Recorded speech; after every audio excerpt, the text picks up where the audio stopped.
फातिहा।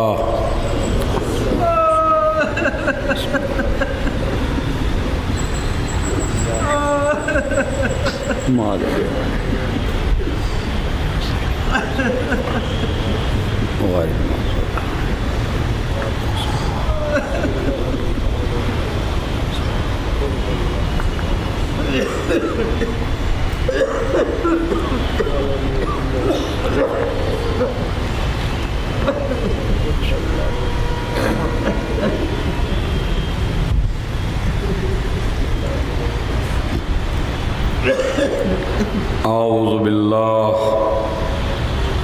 मिनश्शैतानिर्रजीम। बिस्मिल्लाहिर्रहमानिर्रहीम।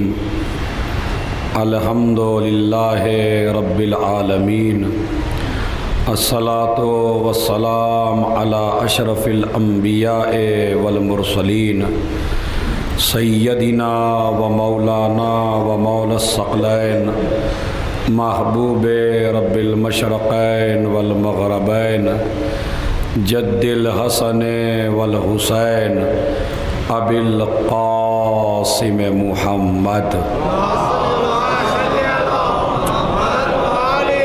व अला अहले बैतिही अत्तय्यबीन अत्ताहिरीन अल-मासूमीन अल-मज़लूमीन अल्लज़ीना अज़हबल्लाहु अन्हुमुर रिज्स व तह्हरहुम तत्हीरा।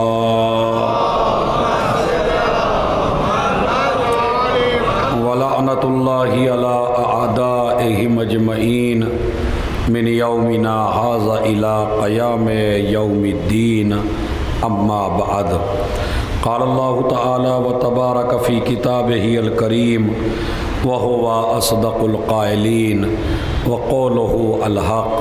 बिस्मिल्लाहिर्रहमानिर्रहीम। या अय्युहर रसूल बल्लिग़ मा उन्ज़िला इलैका मिर रब्बिक व इल्लम तफ़अल फ़मा बल्लग़्ता रिसालता वल्लाहु यअसिमुका मिनन्नास इन्नल्लाहा ला यहदिल क़ौमल काफ़िरीन। सलवात भेज दे मोहम्मद।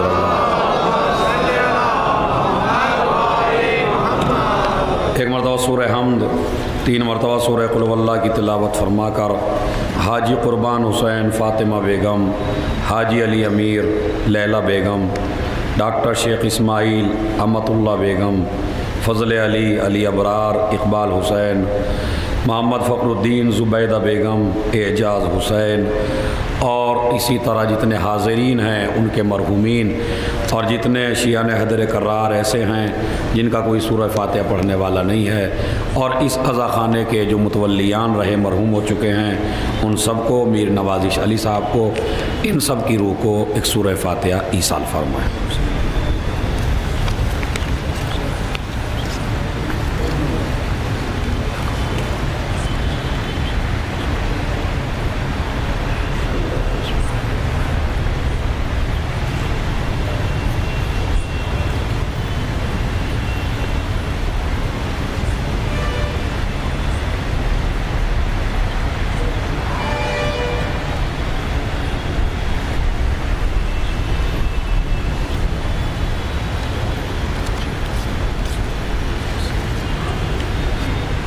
सलावत पढ़े मोहम्मद और आले मोहम्मद पर।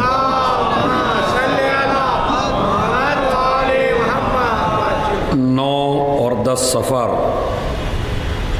7:30 बजे शाम बैतुल क़ाइम में 2 मजालिस का इनेकाद हुआ है फ़र्जंदान मोहसिन किरमाली साहब की तरफ से और उन मजलिसों का टॉपिक इमाम ज़माना अज्जलल्लाहु फ़रजहु शरीफ है और उन मजलिस को मैं ही पढ़ूँगा इंशाअल्लाह, तो आप उसमें 7:30 बजे तशरीफ़ लाएँ।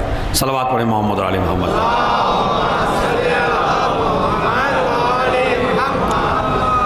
मौज़ूअ गुफ्तगू चल रहा है कि ए मेरे पैगम्बर, आप उस पैगाम को पहुँचा दीजिए कि जो पैगाम हमने आपको पहले नाजिल कर दिया है, और अगर आपने ऐसा ये काम ना किया, ये पैगाम ना पहुँचाया, तो आपने ऐसा है जैसे कि कोई भी काम अंजाम नहीं दिया। और ये बिल्कुल एक अक्ली बात है और समझने वाली बात है।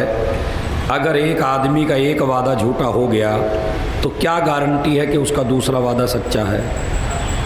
अगर एक आदमी के 2 वादे झूठे हो जाएं तो क्या गारंटी है कि उसके तीसरा वादा सच्चा होगा? तो नबी की पूरी शख्सियत टिकी हुई है इस ऐलान गदीर पर। अगर ये न पहुंचाया तो जितना भी पहुंचाया है वो ऐसे ही है जैसे नहीं पहुंचाया। और उसकी वजह यह है कि आपने नमाज पहुंचाई, रोज़ा पहुंचाया, हज पहुंचाया, ज़कात पहुंचाई, अखलाक बताया, किरदार बताया, फैमिली के हुकूक बताए, पड़ोसियों के हुकूक बताए, सब बताए आपने। लेकिन अगर आप इसकी बका का इंतज़ाम करके नहीं गए तो फिर ये सारा ख़त्म होके रह जाएगा। इसलिए यही ऐलान वो है जो तुम्हारे सारे ऐलानात को बचा सकता है। यानी गदीर ही एक ऐसी चीज़ है कि जो उसकी हिफाजत कर सकती है ताकि आपका पहुंचाया हुआ क़यामत तक बाकी रहे। तो अब मैं एक लफ्ज़ कहता हूँ इब्तदाही में, ये गदीर गदीर नहीं है, हिफाजत इस्लाम का क़यामत तक के लिए बेहतरीन ज़रिया है ताकि अगर नबी जाएं तो इत्मीनान से जाएं, ताकि बचाने वाले पहले ही तारुफ करा के जाएं। ये है मसला असल गदीर, और इसकी अहमियत इसीलिए ज़्यादा है कि क़यामत तक हमारे दीन को रहना है और उसकी बका गदीर के हाथों में है। अब कुरान ये कहता है, हमने ये पहले तुमसे पहले भी ये बात कही, यानी एक बार नहीं कई बार कही। अब उसके लिए मैं हदीस सुनाता हूँ, बिस्मिल्लाहिर्रहमानिर्रहीम। हमारे प्यारे नबी की एक हदीस है कि मुझको 120 दफ़ा मेराज हुई। एक मेराज का तज़किरा कुरान में है तफसील के साथ, लेकिन नबी को एक मेराज नहीं हुई है। नबी को छठे इमाम जाफ़र सादिक़ अलैहिस्सलातु वस्सलाम उनका इरशाद गिरामी है कि पैगंबर को कितनी मेराज हुई? 120। और अब तैयार हो जाइए फजीलत सुनने को। 120 मेराज में अल्लाह ने हर सफ़र में ताकीद फरमाई विलायत अली की।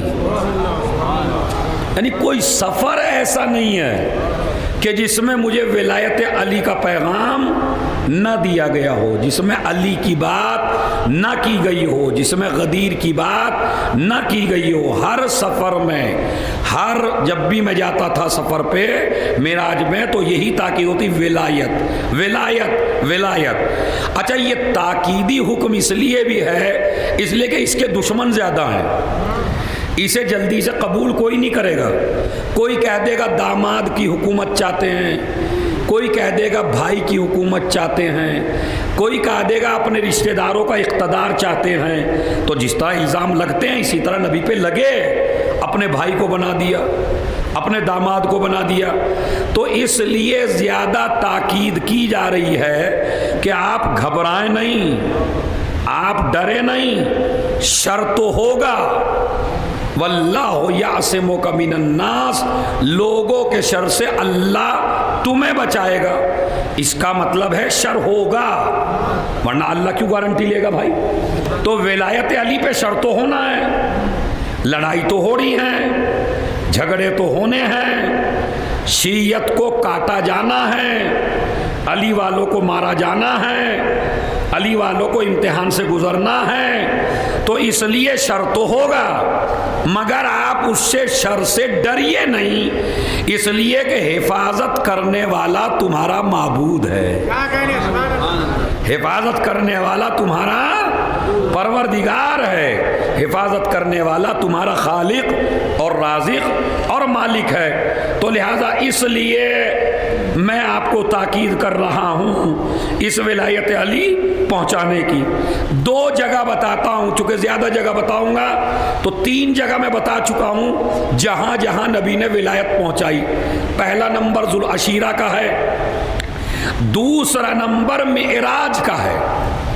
कि मेराज में भी नबी ने जब ये पैगाम मिला तो अपने सहाबियों को आके बताया कि वहाँ क्या क्या हुआ। इस सफ़र मेराज को कुरान मजीद में मौजूद है 15वें पारे में, बिस्मिल्लाहिर्रहमानिर्रहीम, सुबहानल्लज़ी असरा बेअब्दिही लैलन मिनल मस्जिदिल हराम इलल मस्जिदिल अक़सा अल्लज़ी बारकना हौलहू लिनुरियहू मिन आयातिना। अब इसमें सारा पैगाम बता दिया अल्लाह ने, काहे के लिए बुलाया, किसने बुलाया, क्यों बुलाया। सुबहान अल्लज़ी असरा, बाबरकत है वो ज़ात, पाको पाकीज़ा है वो ज़ात कि जो अपने बंदे को ले गई रात में मस्जिदुल हराम से मस्जिद अक़सा तक, ले नोरे यहू मिन आयातिना, लेके क्यों गए, ताकि हम अपनी आयात को अपने नबी को दिखा सकें, अपनी निशानियां दिखा सकें, इसलिए अल्लाह ले गया। अब मैं अपने मुसलमान भाई हमारे कुछ ये कहते हैं कि मेराज रूहानी है, जिस्मानी नहीं है, यानी नबी का जिस्म नहीं गया, नबी की रूह गई। तो भाई ये कौन सा कमाल है कि रूह गई, रूह जाने में तो कोई कमाल नहीं है। अगर मैं ख्वाब में यहाँ बैठे बैठे अमेरिका देख सकता हूँ, देख सकता नहीं देख सकता भाई, ठीक है ना, मेरी वीज़ा लगाए, मगर अमेरिका वाले मेरे ख्वाब पे तो पाबंदी नहीं लगा सकते ना, है। तो ख्वाब में आप बताइए क्या क्या नहीं देखते, कौन सी ऐसी चीज़ है जो आप दुनिया में वो चीज़ें नहीं देखी मगर ख्वाब में वो चीज़ देख लेते हैं। तो फिर मेरे ख्वाब में और नबी की मेराज में फ़र्क ही क्या रह गया। जिस्म नहीं गया। और वहाँ रिवायत भी ऐसी आई कि किसी बीवी ने कहा कि रसूलुल्लाह का जिस्म नहीं गया, इसलिए कि वो मेरे पास थे। और जब मेरे पास थे तो वो मेरे पास, देखिए, अच्छा बीवी की बात 100% कबूल है। आप पूरा शहर कहते रहिए कि हमने फलां साहब को रात में यहाँ देखा, मगर बीवी कहते नहीं मेरे पास थे, झूठ बोल रहे हैं सब, तो हुकूमत भी उसी की बात मानेगी। मसला बड़ा गहरा हो गया जब घर के आदमी ने फज़ाइल अली को छुपाने के लिए और ये कहना शुरू किया, नहीं वहाँ तो रूह गई होगी, जिस्म तो मेरे पास था। मगर बेचारा रावी इतना दिमाग खराब था उसका, कम से कम ये तो देख लेता कि जिन बीबी की ये रिवायत है उनकी शादी उस वक्त तक हुई थी या नहीं हुई थी। सलावत भेजे मोहम्मद और आले मोहम्मद।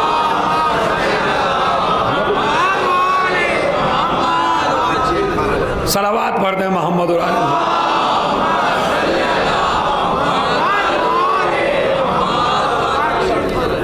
बात समझ रहे हैं। अब इससे क्लियर झूठ क्या होगा, मसलन, और अगर मियाँ हमें कहते हैं तौहीन करते हैं, अब तौहीन की बातें आप करते हैं।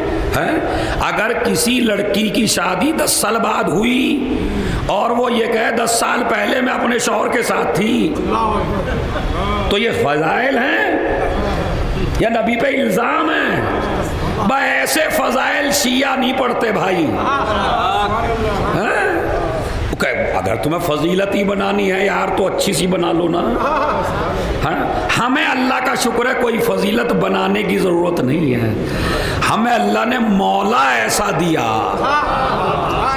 कि जिसमें इतने फजाइल हैं कि अब मैं आपको बताता हूँ। देखिए मसलन शादी हुई हैदराबाद में आके, एक फैमिली दिल्ली से आई और हैदराबाद में रहने लगी, और यहीं जवान लड़के ने शादी कर ली।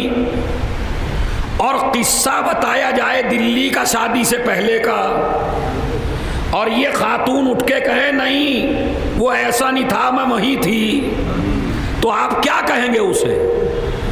हम आप बिल्कुल झूठ बोल रही हैं, आप वहां जा करने गई थी भाई, वो आपकी शादी यहाँ हुई आके। शादी हुई मदीने में, मेराज हुई मक्के में, तो ये खातून वहां क्या करने गई थी भाई? ये फजाइल है क्या? मुझे सोच के बताइए। हम पे जो इल्ज़ाम लगाते हो अज़वाज को नहीं मानते, और हम भाई अज़वाज की तौहीन नहीं करना चाहते। अगर हम इस रिवायत को मान लें तो अज़वाज की तौहीन है, हमारे नबी की तौहीन है। कहते नहीं जिस्म मेरे पास था ये सारा इसलिए कि किसी तरह अली के फजाइल को ख्वाब बना दिया जाए।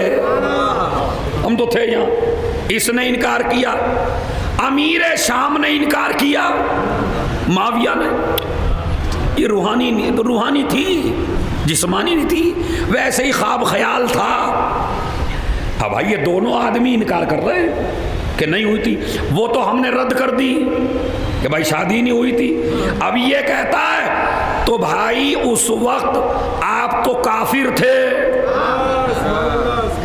आपके बाबा भी काफिर थे और आपके दादा भी काफिर थे, और आप न जाने कितने साल के बाद इस्लाम लाए। और हमारे मजहब का उसूल है हम मोमिनों को रावी मानते हैं, काफिरों को रावी नहीं मानते।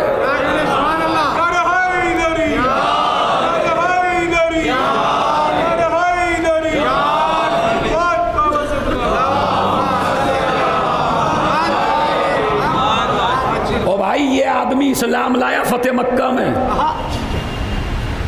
हिजरत को भी हो गए 8 साल जब तो ये ईमान लाया, और ये बात कर रहा है किसकी? मेराज की। इसीलिए सख्त रिवायत आई हमारे छठे इमाम इमाम जाफर सादिक अलैहिस्सलाम की, मन अनकरा सलासत अशिया फलैसा मिन्ना अहलल बैत। जो आदमी 3 चीजों का इनकार करे वो हमारे शियों में नहीं है। याद रखिए, गिनिएगा, जो आदमी 3 चीजों का इनकार करे उसका हमारी शीयत से कोई राबता। एक दफा और कहता हूं, हदीस के हवाले लेना, लिखवा लेना, चूंकि एक पॉइंट ऐसा है जिसमें हम भी फंसेंगे। हाँ, एक पॉइंट ऐसा है जिसमें हम भी फंसेंगे। क्या? मन अनकरा सलासत अशिया, जिसने इनकार किया 3 चीजों का किसी एक का, फलैसा मिन शिअतना, तो हमारे शियों में से नहीं है। पहली चीज इमाम ने फरमाई अल मेराज,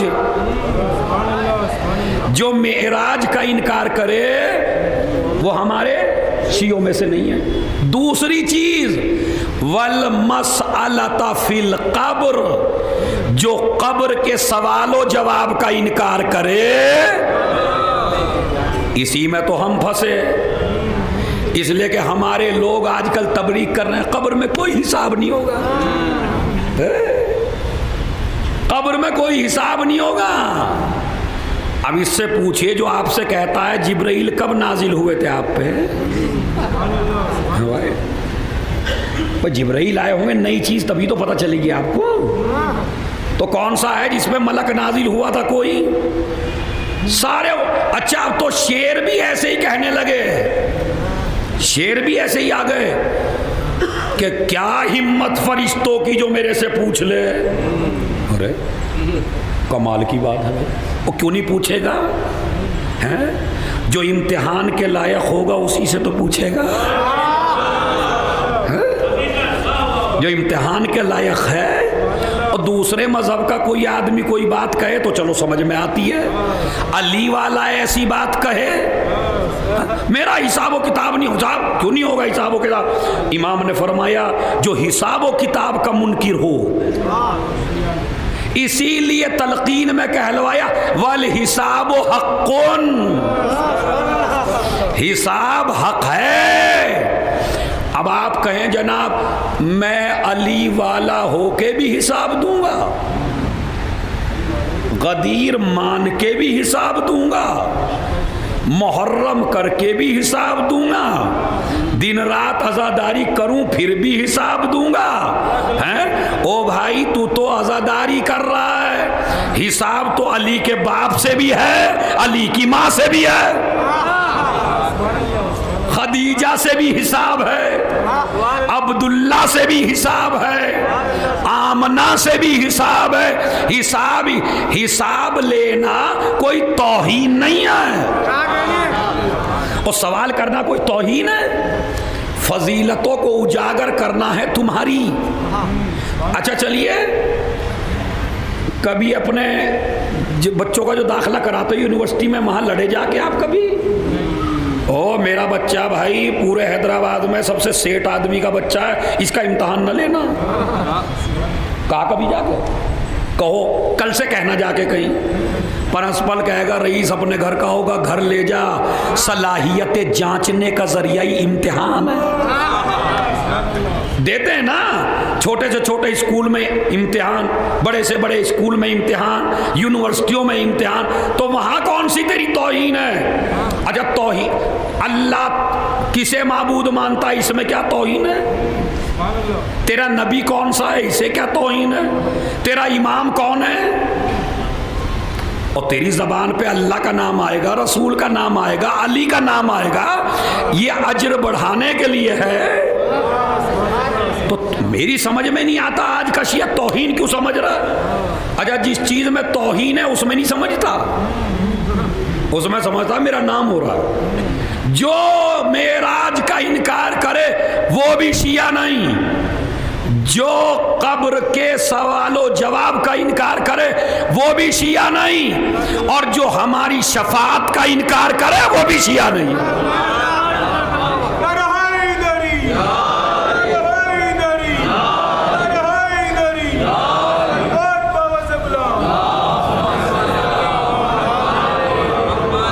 तो देख लिया आपने, तीन चीज याद रखे, तीन चीजों का इनकार करेंगे तो हमारी शियत से आपका कोई ताल्लुक, हिसाब भी हक है, मेराज भी हक है, और हमारी शफाअत भी। इसीलिए रिवायत में मौजूद है कि एक गुनाहगार के नाम आमाल फरिश्ते ने देख के कहा चल जहन्नम की तरफ।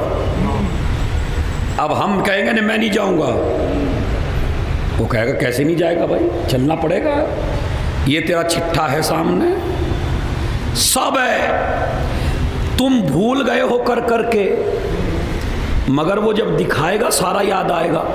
उस वक्त तुमने ये किया था, फला जगह ये किया था, फला जगह फला पे इल्ज़ाम लगाया था, फला जगह किसी का माल लूटा था, फला जगह। अब सारा आईना दिखा रहा है आपको वो, और आप वो आईना देख रहे हैं। मैं नहीं जाता, का चलना पड़ेगा, अभी जा रहा है, मगर ये वो गुनाह है जो उसकी ज़ात के गुनाह हैं।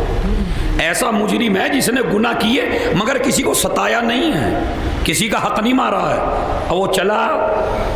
अब रसूलुल्लाह बैठे हैं, उन्होंने कहा भाई इसे कहाँ ले जा रहे हो? कहा जहन्नम में। कहा क्यों? कहा सरकार अभी हमने इसकी नेकियां तोल के देखी तो बुराइयां ज़्यादा हैं और नेकियां कम, तो अब इसको जाना है। नबी ने कहा इसे मेरे पास भेजो। नबी बुलाया, कहा मियाँ तुम्हारी एक अमानत मेरे पास है, फरिश्तों इसे छोड़ दो, अभी इसकी एक अमानत मेरे पास है। अब वो कहता है या रसूल अल्लाह मेरी अमानत कहाँ? अपनी जेब में हाथ डाला नबी ने और कुछ रखा, कहा अब नेकियां तोलो। अब जो नेकियां तोली तो नेकियां गालिब आ गई। फरिश्ते कहने लगे या रसूल अल्लाह ये क्या डाल दिया आपने? कहा ये वो सलावात है जो ये मुझ पर और मेरी आल पे पढ़ा करता था।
एक वक्त ऐसा आना है जब करेंसी की जगह सलावात चलेगी। करेंसी की जगह, रिवायत है बाकायदा, ऐसा नहीं। मैं जब इस रिवायत को पढ़ा तो मेरे दिमाग में नहीं आ पाई ये रिवायत, कोई करेंसी की जगह चलेगी। अब मैं गया ज़ियारतों पे इमाम अली रज़ा अलैहिस्सलाम के रोज़े पर,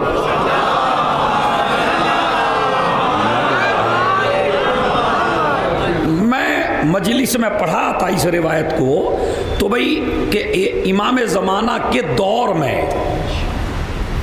करेंसी जो होगी वो सलावात होगी, यानी इसके ज़रिए ख़रीदो फरोख्त होगी। अब मैं सोचा भाई सलावात के ज़रिए कैसे ख़रीदो फरोख्त होगी। अब देखिए इमाम ने कैसे हिदायत फरमाई मेरी, क्योंकि मेरा भी जहन है, आदमी हूँ, बहकता हूँ मैं भी, तो कैसे हिदायत फरमाई कि मेरी मजलिस के बाद एक नग बेचने वाला वहीं बैठा था। अब वो नग बेच रहा था, उनने मेरी मजलिस सुनी, रोया गिरिया किया, बैठा। मैंने कहा भाई मुझको भी नग कितने में दे रहे हो, क्या दे रहे हो? उसने मुझे 5 नग उठा के दिए बेहतरीन। मैंने कहा कीमत क्या है? कहा कीमत बहुत बड़ी है। मैंने कहा क्या कीमत है? कहा आप अभी ज़ियारत पे जाएंगे ना इमाम रज़ा? मैंने कहा अभी जा रहा हूँ, बस मजलिस के बाद फ़ौरन। कहा बस मेरी तरफ से 5 मरतबा सलावात पढ़ देना।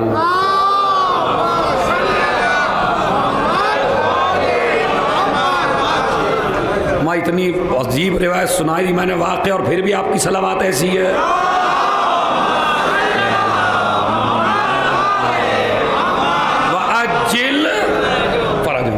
इसी तरह अगर आपको गाड़ी चाहिए उस ज़माने में, चूँकि उस ज़माने में बैंक बैलेंस इकट्ठा करने की फ़िक्र ख़त्म हो जाएगी जवानों की, फिर होगा सवाब इकट्ठा करने का मसला। हर आदमी सोचेगा मैं सवाब इकट्ठा करूं, चूँकि इमाम की हुकूमत होगी, हर आदमी का इक़्तिसाद बराबर होगा, हर आदमी को हक बराबर मिलेगा, ज़मीन जो है वो ज़रो जवाहरात निकालेगी, गरीब आदमी देखने को न मिलेगा, खुम्स व ज़कात वाले अपना अपना खुम्स लिए फिरेंगे, ले लो ले लो ले लो। हर आदमी कहेगा मेरे पे इतना रखा है भाई, मैं कहाँ से ले लूँ? तो इसका मतलब ये है अली को अगर हुकूमत दे दी जाए तो दुनिया ही जन्नत ना बन जाए। और इंशाअल्लाह वो पता चलेगा आपको उस दौर में, उस जमाने में पता चलेगा। तो रसूल ने डाल दिया उसकी नेकियों में, अस्क़लो शैइन फिल मीज़ान अस्सलातु अला मुहम्मदिन व आले मुहम्मद। इमाम ने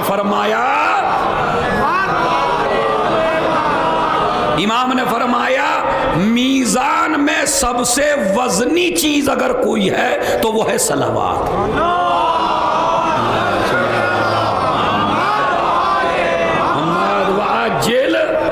चलो सुनिए, तो नबी मेराज हुई, एक रिवायत कहती है मेराज हुई उम्मे हानी के घर से। मैंने बताया मेराज एक नहीं हुई है, तो दोनों रिवायतें सही हैं। मस्जिदुल हराम से हुई, ये भी सही है, उम्मे हानी के घर से हुई, ये भी सही है। और ये जो उम्मे हानी के घर से हुई इसका तो लुत्फ़ ही अलग है। अब बता, मैं लुत्फ़ देखो आपको अभी लुत्फ़ दे देता हूँ। उम्मे हानी किसकी बेटी हैं? अबू तालिब की। किसकी बहन है? मौला अली की, अबू तालिब की बेटी। एक मेराज अल्लाह ने करवाई अबू तालिब की बेटी के घर से, ताकि पता चले कि फ़ज़ाइल की इब्तदा भी अबू तालिब के घर से हो, फ़ज़ाइल की इंतहा भी अबू तालिब के बेटे पर हो। तो उम्मे हानी के घर से हुई। नबी कैसे चले गए? अब भाई हम थोड़ी ले गए, एक तो इन मुसलमानों से बड़े शिकवे हैं हमें, कैसे चले गए? वो हमने कहा कि हम ले गए, अल्लाह कह रहा है मैं ले गया।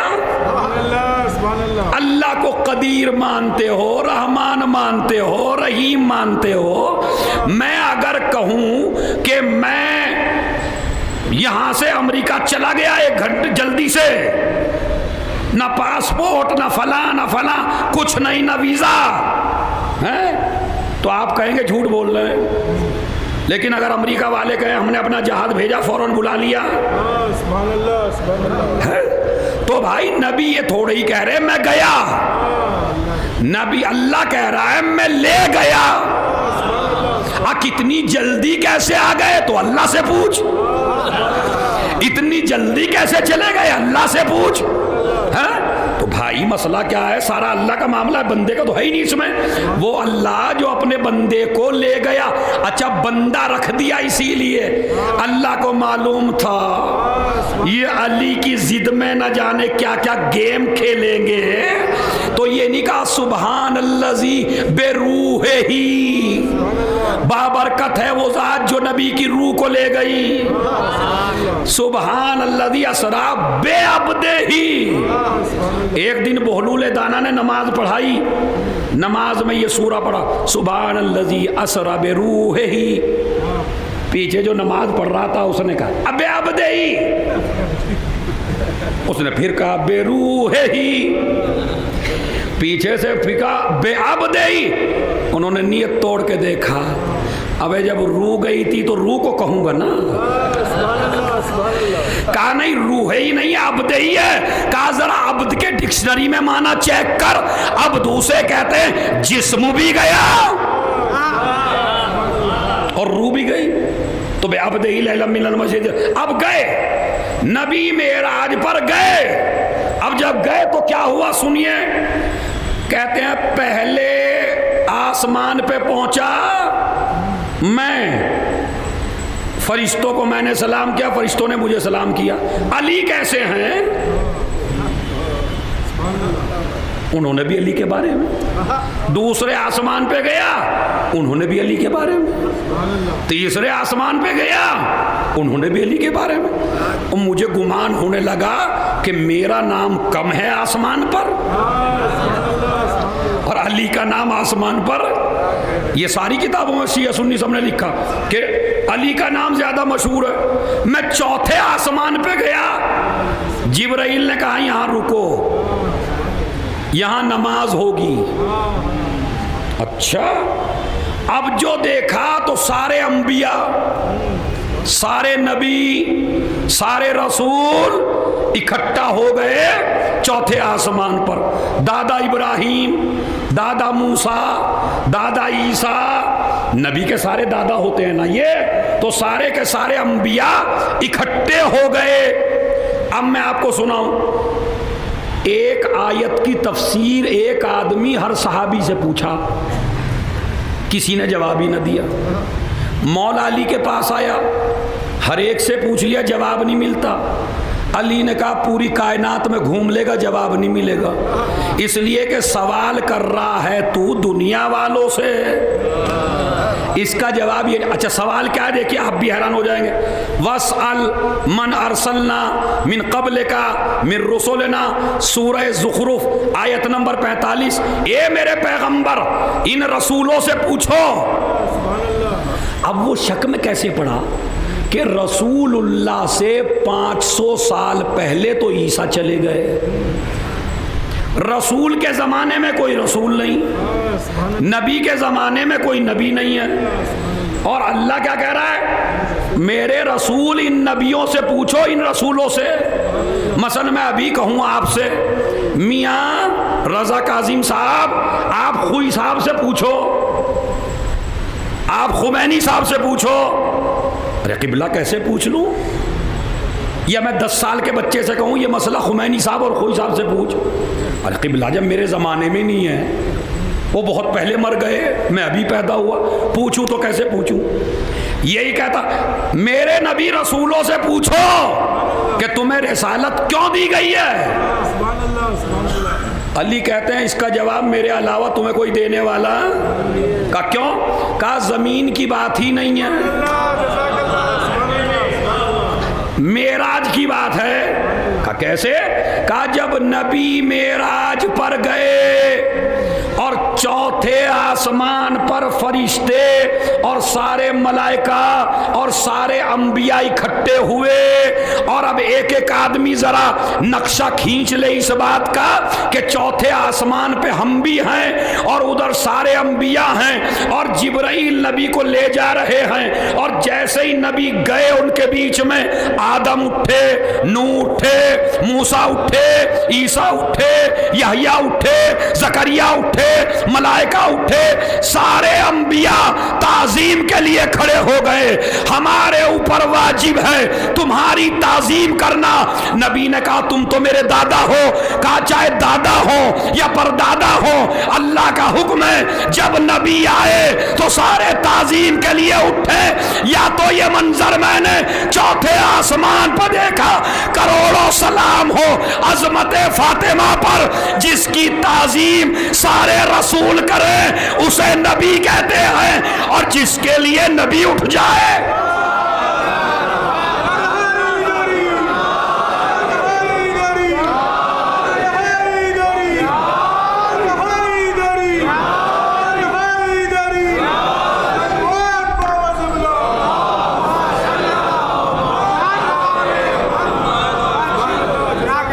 देखा आपने, जिसकी ताजीम के लिए सारे रसूल उठे वो रसूल है।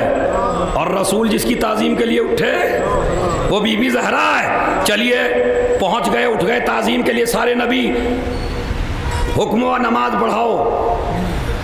नबी ने कहा दादा इब्राहिम आप सबसे बड़े रसूल हैं, आप पढ़ाइए। उन्होंने कहा रसूल तो आप ही सबसे बड़े हैं। ठीक है मैं तुम्हारा दादा हूं, नबियों में सबसे बड़ा नबी हूं, मगर आपकी नबूवत और रिसालत मेरे से बड़ी है, आप बढ़िए। कहा नहीं आप पढ़ाइए। होता ही है भैया, दादा इब्राहिम आप पढ़ाइए। कहा नहीं मैं आगे बढ़ जाऊं तो ईमान खत्म हो जाए। अरे जवानों कितना लतीफ इशारा दे रहा हूं, मौसवी साहब जरा देखना आप। और एक नजरिए की धज्जियां उड़ा के रखेंगे इंशाअल्लाह। जो नजरिया बना कि रसूल के आखिरी वक्त में नबी ने किसी से कहा जाके नमाज पढ़ाओ, तो नबी ने उस सहाबी के पीछे नमाज पढ़ी। इब्राहिम क्या कहते हैं, कोई भी नबी तुम्हें नमाज नहीं पढ़ा सकता, इसलिए कि जो तुमसे आगे बढ़ जाए इसका मतलब है वो मोमिन नहीं है। या अय्युहल्लज़ीना आमनू ला तुक़द्दिमू बैना यदिल्लाहि व रसूले, अल्लाह और रसूल से आगे न बढ़ना वरना काफिर हो जाओगे। अमा जिस रसूल को अंबिया नमाज न पढ़ा सके उसे किसी सहाबी ने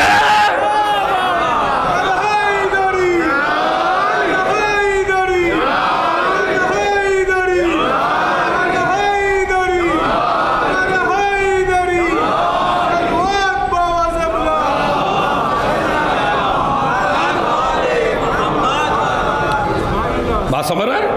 अब उसे किसी सहाबी ने कैसे नमाज पढ़ा दी, नमाज पढ़ाई नबी ने।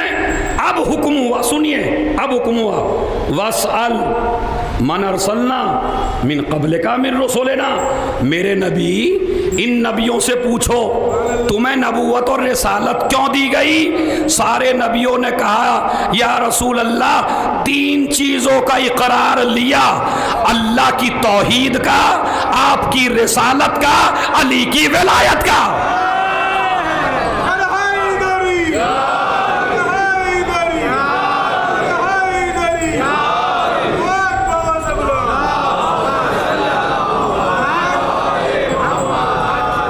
हमसे तीन चीजों का इकरार लिया, अल्लाह की तौहीद, जोर से बोलिए, नबी की और अली की।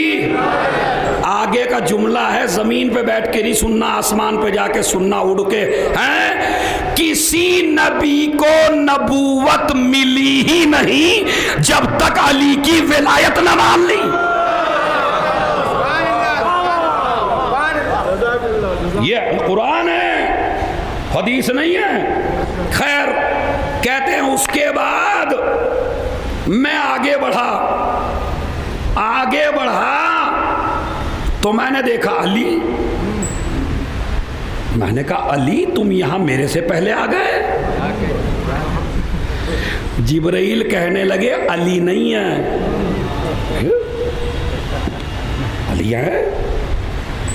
कहा नहीं अली नहीं है। तो फिर कौन है? का एक फरिश्ता है जिसे अल्लाह ने अली की शक्ल में पैदा किया।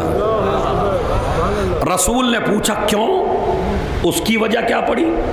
का आपने रूए जमीन पे फरमाया अन्नज़रो इला वजह अलीयिन इबादा, अली का चेहरा देखना इबादत है।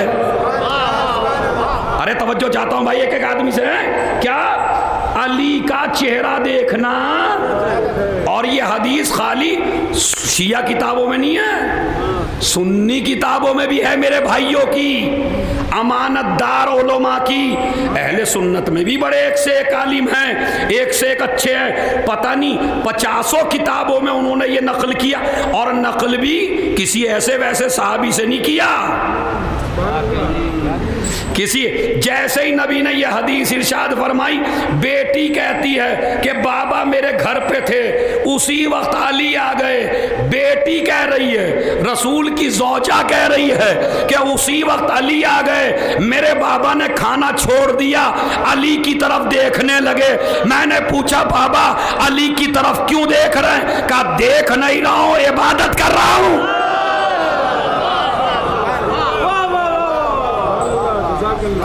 क्या तूने नहीं सुना? तेरे शौहर ने ही तो कहा कि अली का चेहरा देखना। अब जब से फरिश्तों ने ये हदीस सुनी तो बारगाहे खुदा में दरखास्त लगाई, परवरदिगार जमीन वाले हमसे अफजल हैं, ये जब चाहते हैं इबादत कर लेते हैं अली का चेहरा देख के। हमें भी कोई ऐसा मौका नसीब फरमा कि हम भी अली का चेहरा देख के इबादत कर सकें। 5वें इमाम फरमाते हैं अल्लाह ने एक फरिश्ता पैदा किया अली की शक्ल का इसकी सूरत देख लेना, वही सवाब मिल जाएगा। अरे अल्लाह ने अली की शबी बना के मुफ्तियों के मुंह बंद कर दिए। शबी बनाना बिदअत नहीं है।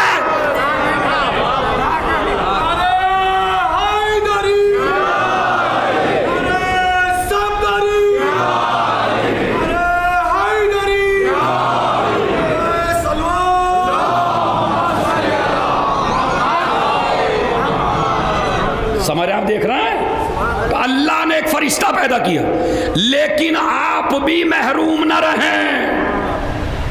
आपके लिए भी कुछ चीजें ऐसी रखी कि जिनकी तरफ देखना सवाब है। मसलन अन्नज़रु इलल वालिदैन बिरअफ़तिन व रहमतिन इबादा, जवान लड़का मोहब्बत की नजर अपनी माँ और बाप पे डाले तो अल्लाह कहता है इबादत कर रहा है।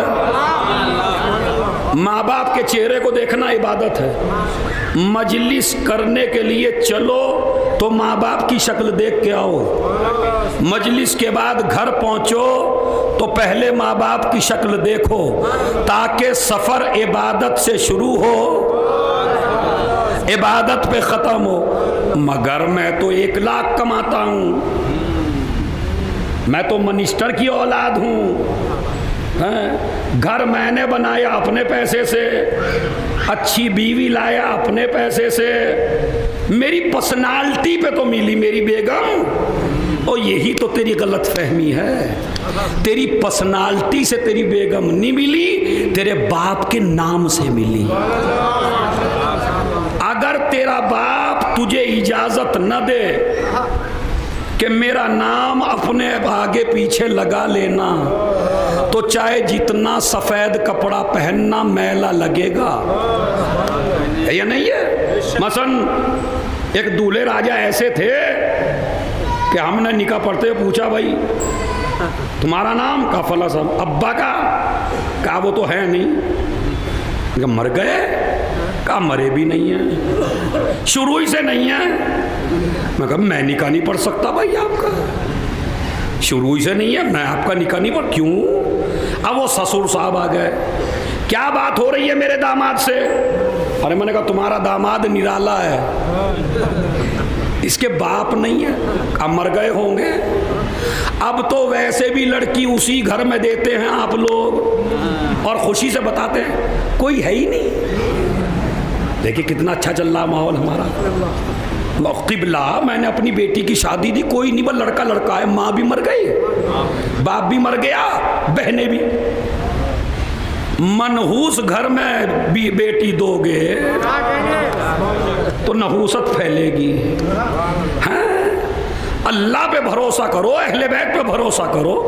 पहले भरे घर में बेटियां दी जाती थीं, आज जब तलाश किया जाता है एक ही हो माँ बाप के बस। क्या करना चाहते हो यार, कितने दिन जियोगे?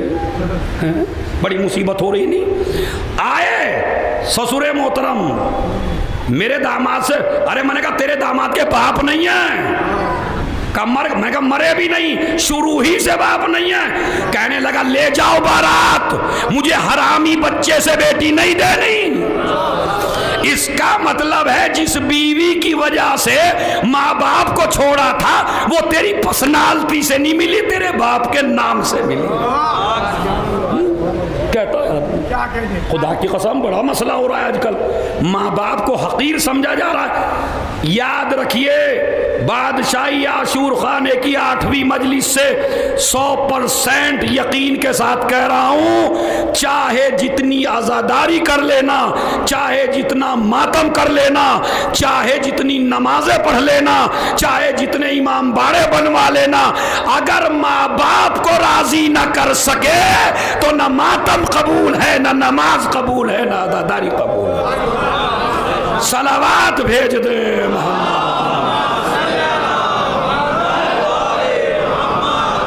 कोई चीज़ कबूल नहीं, माँ बाप के बगैर कोई चीज़ कबूल क्यों कबूल नहीं है? रीज़न बताता हूँ आपसे। अल्लाह मियाँ खालिक है आपका या नहीं? ज़ोर से बोलना सब। राज़िक है या नहीं? किसी दिन मुंह में दिया के लुक़मा आपके? हैं? नहीं दिया। खालिक वो, राज़िक वो, लुक़मा खिलाए माँ। अब भी नहीं समझे? अल्लाह यही तो कहता है जब ये मलाऊन उनका ना हो सका जो दिखाई दे रहे हैं, तो मेरा क्या होगा? मैं तो दिखाई भी नहीं देता। माँ बाप की अहमियत को कम किया जा रहा है इस जमाने में। खुदा की कसम ये माँ बाप नहीं है, ये 2 खाने काबा हैं जो हर घर में अल्लाह ने पैदा किए हैं।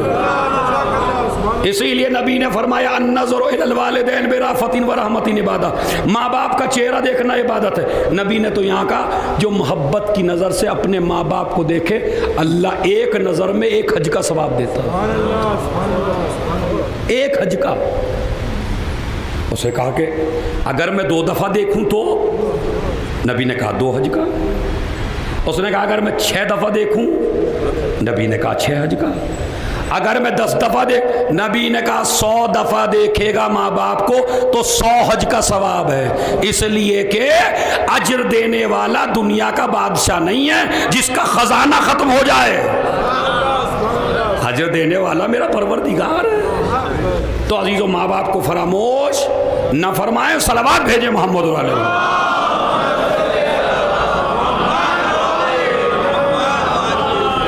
अभी सुनिए, तो अली को एक फरिश्ता बनाया गया, अली की शक्ल का, ताकि उसको देखें फरिश्ते और इबादत खुदा करें।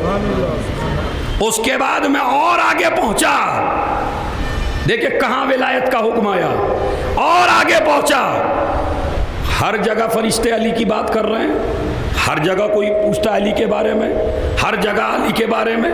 जब पूछते रहे और अब मैं उस मंजिल पे पहुंच गया जो मेरी आखिरी मंजिल है। अब उधर से आवाज आई तो मैं कहने लगा परवरदिगार तू बोल रहा है या अली बोल रहा है? मुझसे तू बोल रहा है या अली? अल्लाह ने कहा मैं ही बोल रहा हूं, मगर लहजा अली का है। परवरदिगार तूने ये लहजा क्यों लिया, तूने ये लहजा क्यों लिया। अब सुनिए खुदा की कसम, 8 दिन मैंने आपके साथ मेहनत करते हुए हो गया, मेरी मेहनत को ज़ाय नहीं करना। सुनिए क्या कहता है, ए रसूल, हमने अली के लहजे में आपसे इसलिए बात की है कि पूरी कायनात में सबसे ज्यादा पसंद हमें अली है।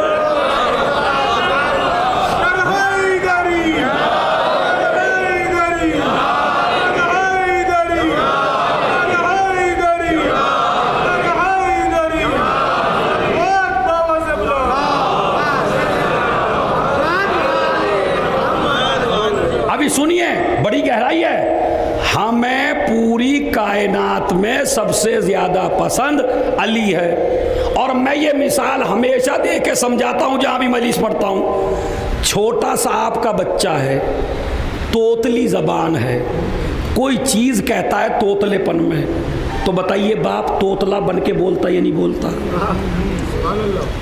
ये मुशाहिदा है या नहीं है भाई? 100% है या मैं कुछ गलत कह रहा हूँ? आपका बच्चा तोतला, टॉफी नहीं कहता तोफी कहता, बाप भी कहता चल बेटा तोफी दिला दूं। मैंने कहा ये तो तोतला है, तू तोतला थोड़ा ही है, तू ठीक से बोलना। उसने कहा किबला शायद आपकी शादी नहीं हुई, आपके बच्चा नहीं हुआ, मोहब्बत का तकाजा ये है कि उसी के लहजे में बोलो। शबे मेराज आदम का लहजा मौजूद, नूह का लहजा मौजूद, मूसा का लहजा मौजूद, इब्राहिम का लहजा मौजूद, यूसुफ का लहजा मौजूद। सबके लहजे छोड़ के अली के लहजे में बोलना, इसकी दलील है कि अली से सबसे ज्यादा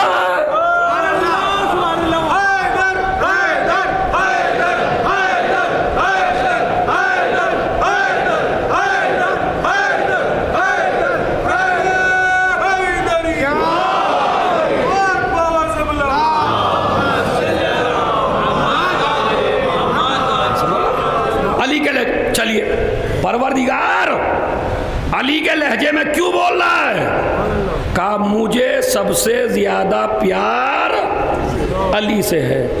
तो अल्लाह का सबसे प्यारा कौन? अली। अच्छा मेरे नबी सुन, मेरे नबी सुन, तेरा दिल थोड़ा सा घबराया हुआ था। अब अल्लाह कह रहा है, मैं अगर कहूंगा तो काफिर बन जाऊं। अल्लाह कह रहा है कि मैंने भी तुम्हारे दिल को टटोल के देखा कि तुम्हारे दिल में सबसे ज्यादा कौन है। तो हमने देखा जिससे हमको ज्यादा प्यार है वो ही सबसे ज्यादा तेरे दिल में है, ताकि तुझे कोई खौफ ना हो। तो इसलिए अली के लहजे में बात की। बात समझ रहे? यानी तू भी सबसे ज्यादा अली ही को चाहता है, इसलिए मैंने तुझसे अली के लहजे में बात की। सहाबा आए, जमीन पे नबी आ गए, किस लहजे में बात हुई? खातबनी बे लोगत अली, मुझसे बात हुई अली के लहजे में। अभी ये बातें हो ही रही थी, अली से मुलाकात हो गई। या रसूल अल्लाह, मेराज की बातें आप बयान करेंगे?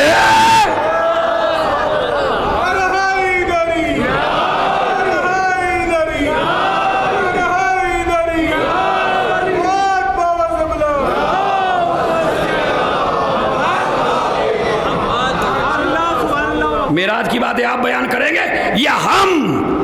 तो पूरी मेराज का इनकार क्यों किया जा रहा है? इसलिए कि मेराज में अली ही अली है बस, और विलायत अली है। इसीलिए शेख मुफीद अलैहिर्रहमा का तो वाकया मैं आपको सुनाता हूँ। शेख मुफीद ने लिखा कि नबी को एक अंगूठी हदिया की किसी ने, एक बेहतरीन नग, एक बेहतरीन अकीक। नबी ने अली से कहा, ए अली जाओ नक्काश के पास जाओ और उससे कहो इस पे ला इलाहा इल्लल्लाह लिख दे, चूंकि मुझे सबसे ज्यादा प्यार ला इलाहा इल्लल्लाह से है। अली ने वो नक्श लिया, वो अकीक गए। शेख मुफीद लिखते हैं अपनी किताब में कि वो लेके पहुँचे, कहने लगे उससे नक्काश से, मियाँ इस पे लिख दे ला इलाहा इल्लल्लाह, लेकिन एक बात मेरी भी लिख देना, इसी के नीचे लिख देना ला इलाहा इल्लल्लाह के मुहम्मदुर रसूलुल्लाह। उधर से ऑर्डर हुआ सिर्फ ला इलाहा इल्लल्लाह का, इधर से इन्होंने क्या कहा मेरी तरफ से लिख देना मुहम्मदुर रसूल। अब देखता हूँ जरा कौन खामोश है पूरे मजमे में। क्या शेख मुफीद लिखते हैं कि गए, अंगूठी आई, ऐसे ली, अली ने ऐसे ही ले ली, दे दी नबी को। अब नबी अंगूठी देख रहे हैं, अली मैंने तो ला इलाहा इल्लल्लाह को कहा था। कहा या रसूल अल्लाह ला इलाहा इल्लल्लाह आपकी पसंद है, आपने लिखवाया, मोहम्मदुर रसूलुल्लाह मेरी पसंद है, तो मैंने वो लिखवा दी। अली इस पे तो कुछ और भी है, इस पे तो कुछ और भी लिखा है। का क्या लिखा? उसके नीचे लिखा है अलीयुल वलीउल्लाह। अली ने कहा मैंने नहीं लिखवाया या रसूल अल्लाह, उधर से जिब्राइल आए, ए रसूल जो तुझे पसंद था वो तूने लिखवाया, जो अली को पसंद था वो अली ने लिखवाया, जो हमें पसंद था वो हम।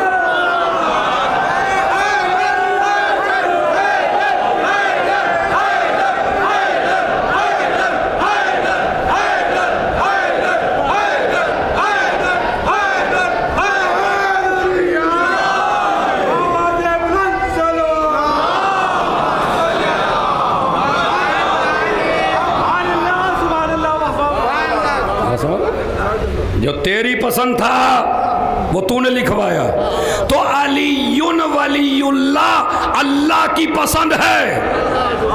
चाहे जितनी जबानें काट लो, चाहे जितने गले काट लो, चाहे शियों पे जितनी पाबंदियां लगा लो, चाहे हर एक शिया की जबान काट लो, अलीयुन वलीयुल्लाह मिटने वाला नहीं है, इसलिए कि ये हमारा नहीं है, ये उसका है।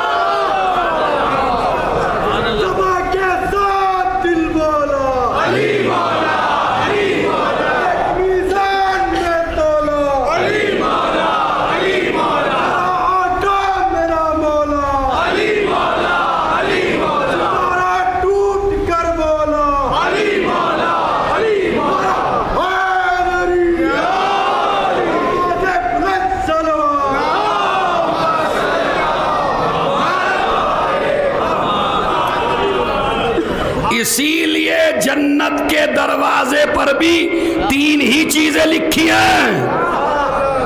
मुझे एक सुन्नी भाई की बात याद आ रही है जो बरेलवी हैं, उन्होंने एक बहुत अच्छी बात कही। अब किताबों में तो लिखा है कि दरवाजे पे भी अली वलीउल्लाह, फरिश्तों के परों पे भी अली वलीउल्लाह, आसमान पे भी अली वलीउल्लाह, जन्नत में भी अली वलीउल्लाह, मगर वहां जन्नत के दरवाजे पर क्यों लिखा अली वलीउल्लाह?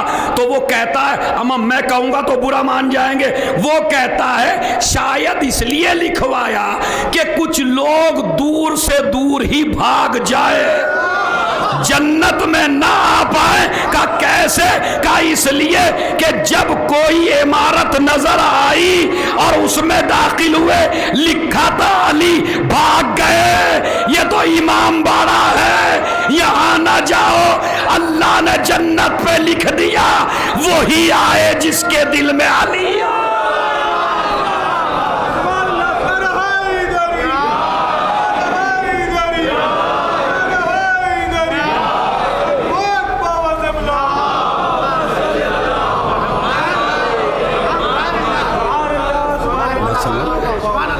जन्नत क्या है? जिस जगह अली कदम रख दें वही जन्नत है।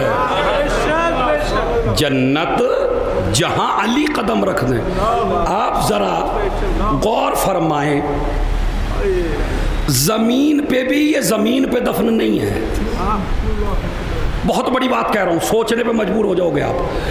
कोई भी हमारा इमाम जमीन पे दफन नहीं है, जन्नत में दफन है। आप कहेंगे दलील, मैं दलील सुना रहा हूं आपको। करबला रोज़तुम मिन रियाज़िल जन्ना, करबला जन्नत के बागों में से एक बाग है।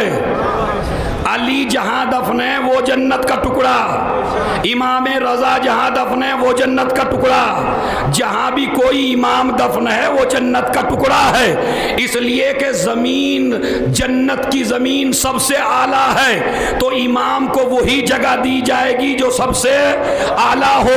और ये जो करबला है ये जन्नत की सबसे कीमती जमीन है। इस जमीन करबला को ऐसे ही उठाया जाएगा और जन्नत की आला जमीन करार दिया जाएगा। इसलिए कि ये करबला नहीं है, ये जन्नत का टुकड़ा है। जहां भी दफन हो जाए वही जन्नत है। अब समझे जन्नतुल बकी को क्यों जन्नत कहते हैं। और जो जन्नतुल बकी है वो भी जन्नत है, जहां भी हमारा इमाम या बीबी चली जाए। अच्छा, एक रिवायत और है, रोज़तुम मिन रियादिल जन्ना। हर हमारा सुन्नी भाई, हर शिया 2 रकत नमाज पढ़ता है ना जी। जब हज पे जाता है, मस्जिद नबवी में जाता है, तो मिंबर के और नबी की कब्र के दरमियान जगह है, क्या कहते हैं उसे, रियाजुल जन्ना। अब वहाँ लाइन लगी रहती है भाई, पहले ब्रेकर लगा देते हैं, पहले वो 2-2 रकत पढ़ते हैं, फिर खोलते हैं, फिर दो। मैं कहने लगा यार ये रियाजुल जन्ना क्यों है, ये रियाजुल जन्ना 2 रकत नमाज पढ़ लो, हर सुन्नी का अकीदा। अब पता चला हमें कि एक रिवायत नबी की है, मेरी बेटी दफन है मेरे मिंबर और मेरी जरी के बीच में। अब पता चला जन्नत क्यों है। तो सबसे बड़ा गरीब आदमी वो है जो अपनी जन्नत के उजड़ जाने पर इनकलाब बर्पा न करे। जन्नतुल बकी के लिए उठना वाजिब है, जन्नतुल बकी की याद वाजिब है, जन्नतुल बकी पे कुछ ना कुछ करना वाजिब है। खाली ये नहीं मजलिस कर ली तबर्रुक खा के चले गए, को अपनी आवाज बुलंद करिए ताकि, अरे वो आई नहीं थी बुढ़िया, क्या कुछ तो करिए जन्नतुल बकी के लिए। एक बुढ़िया आई थी यूसुफ को खरीदने, सूत लेके, किसी ने कहा इतने बड़े बड़े रईस आए हैं, तेरा क्या होगा। मुझे पता है खरीद नहीं पाऊंगी, लेकिन जब खरीदारों का नाम लिखा जाएगा तो मेरा भी लिखेगा, ये भी आई थी जन्नतुल बकी के लिए। जब इमाम जमाना के सामने लिस्ट जाए तो सबका नाम आना चाहिए।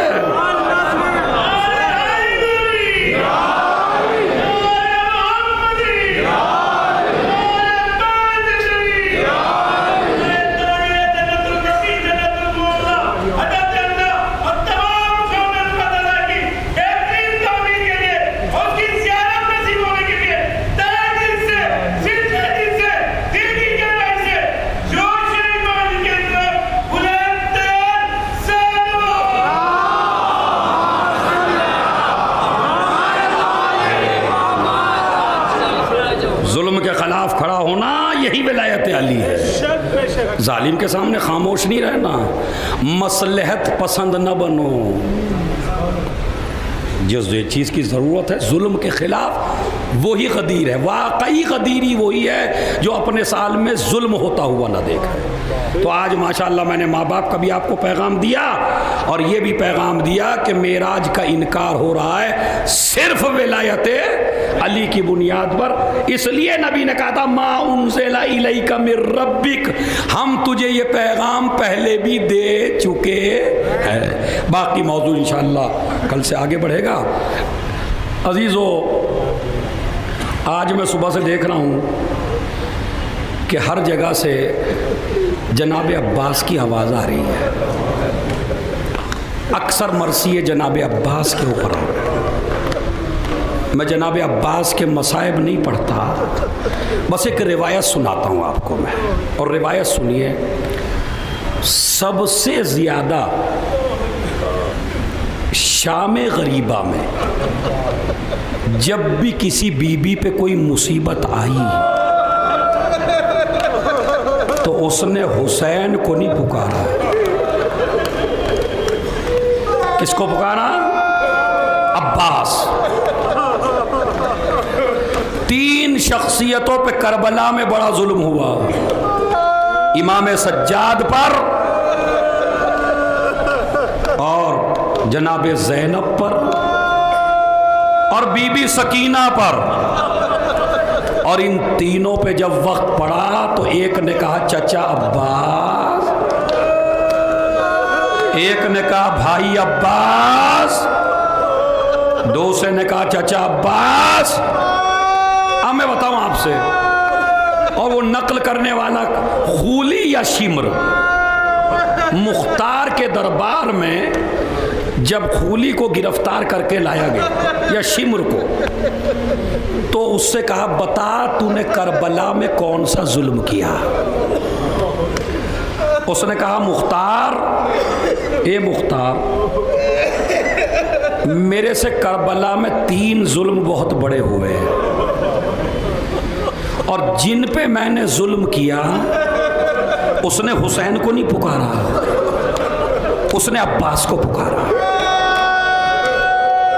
तो एक मर्तबा कहा उसने कि बता बता पहला जुल्म क्या किया। कहा ए मुख्तार, पिसर साद ने हुक्म दिया खेमों में आग लगा दो। सारे खेमों में आग लगा दी गई। कोई बच्चा इधर भाग रहा था, कोई बच्चा इधर जा रहा था, कोई बीबी के दामन में आग लगी हुई थी, कोई बीबी उधर जा रही थी, और ज़ैनब सबको बचा रही थी। अभी सुनिए, जरा सुनिए। कहते मैंने सोचा कि सारा मालो असबाब लूट लिया गया, मुझे भी कुछ मिलना चाहिए। तो जब मैं गया अहले बैत का सब कुछ लुट चुका था। जब मैं गया अहले बैत का सब कुछ लुट चुका था, मगर मैंने देखा एक 4 बरस की बच्ची है। सर पीट के रोएंगे इंशाअल्लाह, सर पीट के रोएंगे। क्या? मैंने देखा एक 4 बरस की बच्ची है, उसके कानों में नन्हे से गोशवारे। मैंने सोचा मेरे भी कुछ हाथ आना चाहिए। तो कहते हैं मैं उस बच्ची की तरफ बढ़ा। जैसे ही मैंने कदम बढ़ाया बच्ची पीछे हट गई। मैंने एक कदम आगे बढ़ाया, बच्ची एक कदम पीछे हट गई।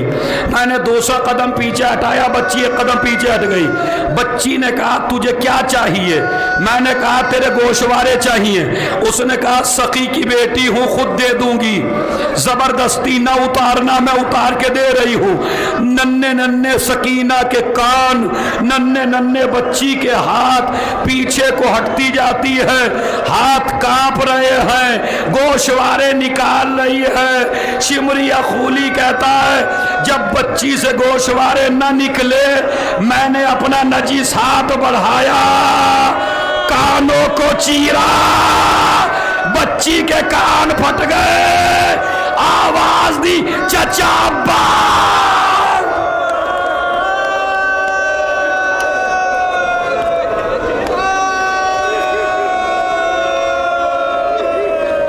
आवाज दी चचा अब्बास।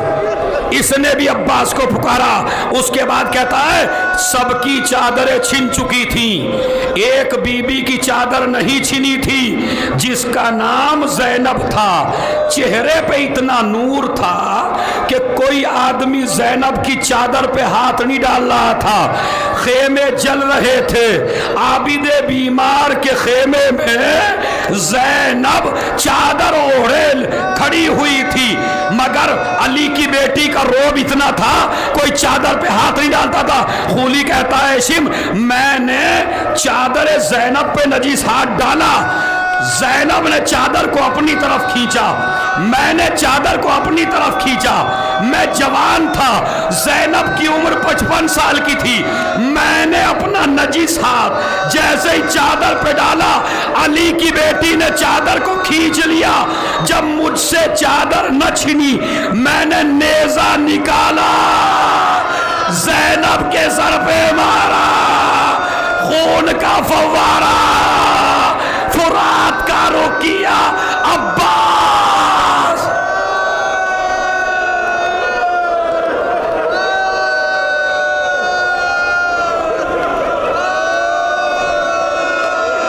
ये मेरे शेर अब्बास, अरे तेरी बहन की चादर छिन गई।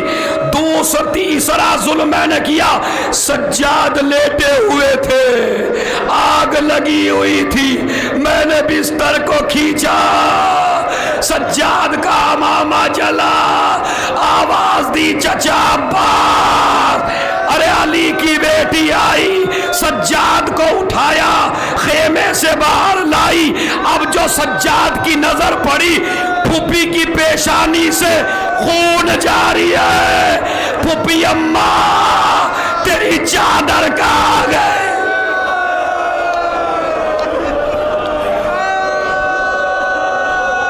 सुनो अजीजों, अब वो वक्त भी आ गया। ज़ैनब जली हुई खाक पे बैठी है, जले हुए ख़याम में बैठी है, बच्चों को अभी अभी सुलाया है। एक घोड़े सवार आ रहा है दूर से। अली की बेटी ने कहा, अरे जो लूटना है दिन के उजाले में लूट लेना, मैंने अभी बच्चों को सुलाया है। सवार आगे बढ़ता चला गया। ज़ैनब ने अपने चेहरे का पर्दा बालों का पर्दा करबला की मिट्टी से किया और एक मर्तबा लजामे फरस पे हाथ डाल दिया। ये न समझना मेरा अब्बास मारा गया, ये न समझना मेरा हुसैन मारा गया, अली की बेटी हो। एक मर्तबा आने वाले ने कहा, बेटी में आ गया।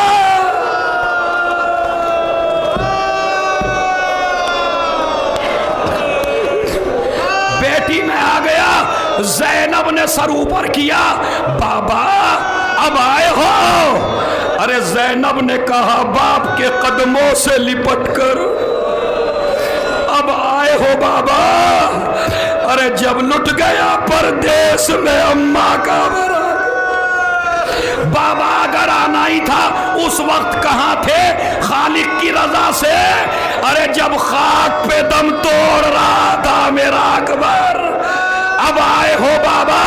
अली ने कहा, बेटी मैं तो सुबह से यही हूं, सारे मंजर मैंने आंखों से देखे। बाबा आप क्या कर रहे थे? कहा, बेटी जब भी कोई शहीद घोड़े पे डगमगाता था तो मैं अपनी गोद फैला देता था, उस शहीद को नीचे उतार लेता था। बाबा सबसे ज्यादा परेशानी कहाँ हुई? कहा, बेटी सबको आसानी से उतार लिया, सबने मेरी गर्दन में बाहें डाल दी, लेकिन ज़ैनब जब तेरा अब्बा घोड़े से आया, हाथ ना थे जमीन पर।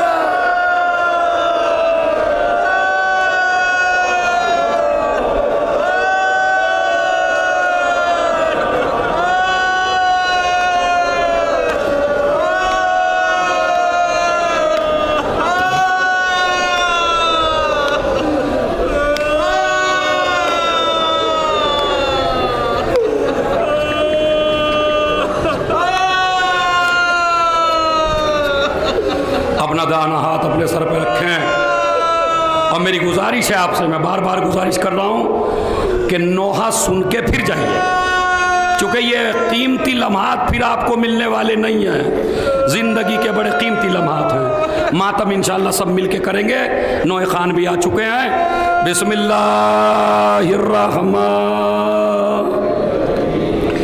अल्लाहुम्मा कुल्ले वली काल हुज्जत इब्ने हसन सलावातुका अलैहि व अला फी हाज़िहि साआ व फी कुल्ले वलिया व हाफ़िज़ा व क़ाइदा